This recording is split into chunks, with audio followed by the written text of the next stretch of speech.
I I love storytelling. I love storytellers, and the premier storyteller has to be Jesus and the parables that he taught. There is so much inside these parables that we could be here for hours just picking this one apart.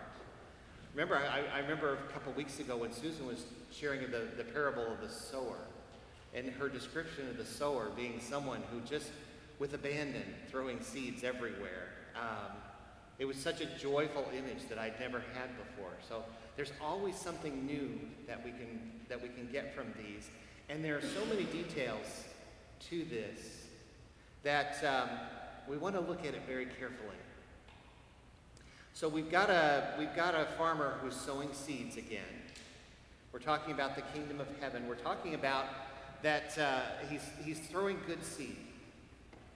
And then there's an enemy that comes along and throws weeds. I think in the King James they call them tares. There's a certain type of weed that's very common to the area. That if it gets mixed in with the good stuff, and it starts to grow, you can't tell the difference between the wheat, the good stuff, and the weed until it gets to a certain point, until it gets to the point that Jesus mentions here, till the head comes out of the what's growing up, the actual wheat part. When the head pops up out of the weed, then all of a sudden you realize, I've got weeds in amongst my weeds.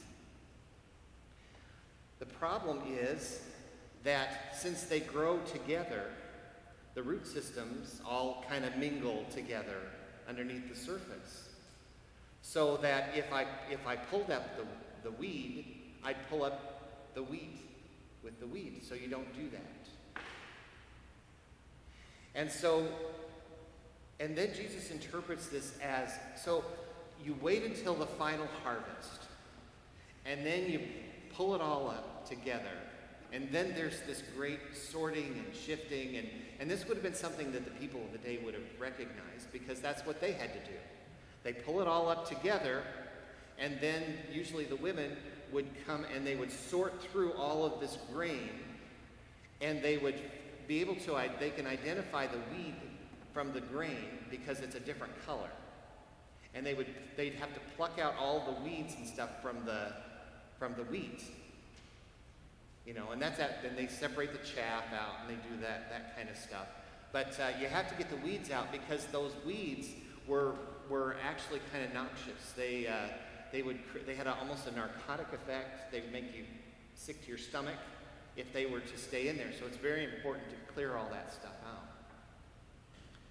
So Jesus takes that process, and then he likens it to the end of the age, when all the final sifting and shifting and everything that is good will last. Everything that is evil gets thrown off, or what they would do is they would burn it in the fire. But it goes away. That's good news. It sounds harsh, that judgment aspect of God. It always sounds harsh. But remember that judgment side is balanced with the great love that God has for us. And the only reason why God judges us is to redeem us, to draw out that which might be within us that is bad or evil, to draw that out so that the good in us can thrive. He draws out those weeds so that the good in us, the grain, the wheat in us, can grow and thrive. That's what that's about. It's not about saying, sorry, Steve, you're weak this week, so into the fire. You're done. That's not what God's judgment is about, or God's justice is about. It's about mercy, it's about grace, it's about redemption. And it's about taking that which is evil and getting rid of it. And at the end of the age, the end of all time, all that is evil is going to be gone. And all that is left is that which is good. And that's us. That's us. So that's the main message. But then there's the other parts to this. There are characters that are written into his parables that he tells. There's little stuff in there that he wants certain people to hear. He speaks into this parable these servants.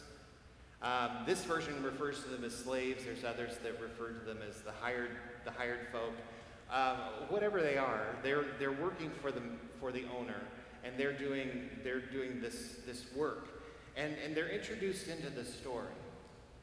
And they're not very good at what they do, because anybody in that day would have known that the dumbest thing to do when you've got weeds in your field is to pull them up before you harvest the wheat. But here they are saying, well, first of all, and I find this interesting, their first comment was, it almost sounds like an accusation to the master, to the owner. Didn't you plant good seed? We didn't do it. It's not our fault. We didn't bring those weeds into your field, right? We just planted what you told us to plant. I hear a little guilt in that too. A little defensiveness. We didn't do it. Please don't blame us.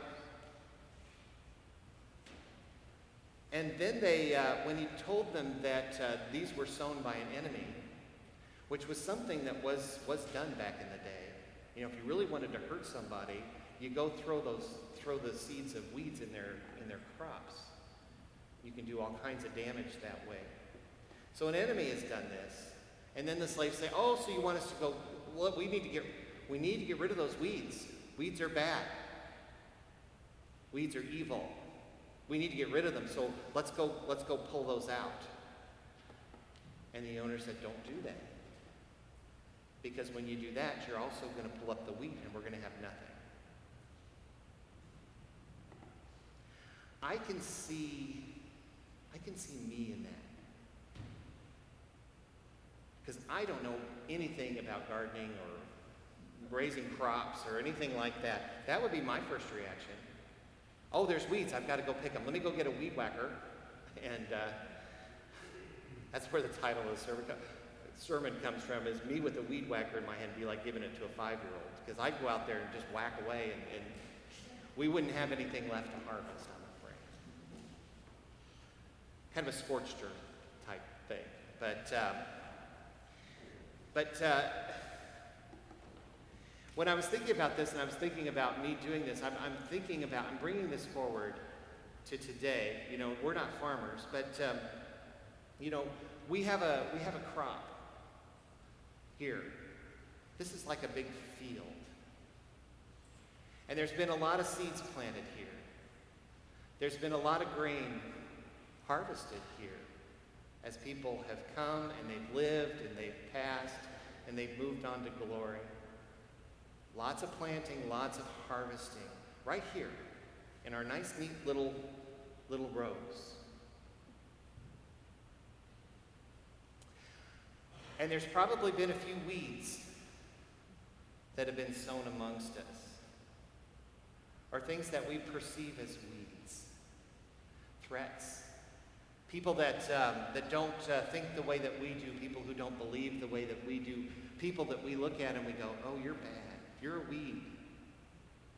And our instinct is we've got to protect ourselves from those weeds, and we've got to get rid of them. We've got to make them go away instantly. Then they need to be pulled up and tossed out into the fire.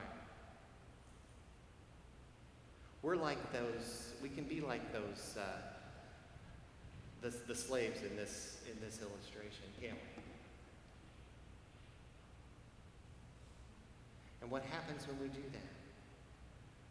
We pluck the life out of this place. We're not only doing what we think is right by removing the weeds, but we're pulling up our own grain, our own good. I had a guy that at another church over in Decatur. He liked to give hugs. He was an older gentleman, and he was born. It was just an expression of joy, and he liked to give hugs. And nowadays we get worried about that a little bit. But he was giving appropriate side hugs, nothing too frightening. And but there was a person in the church that took offense at that and spoke to the pastor. She saw that as a weed that needed, and that weed couldn't stay. She spoke to the pastor. The pastor spoke to him and said, "I'm sorry, but you've made some folks uncomfortable, and so I'm going to have to ask you to not hug people anymore." That was his last Sunday at that church.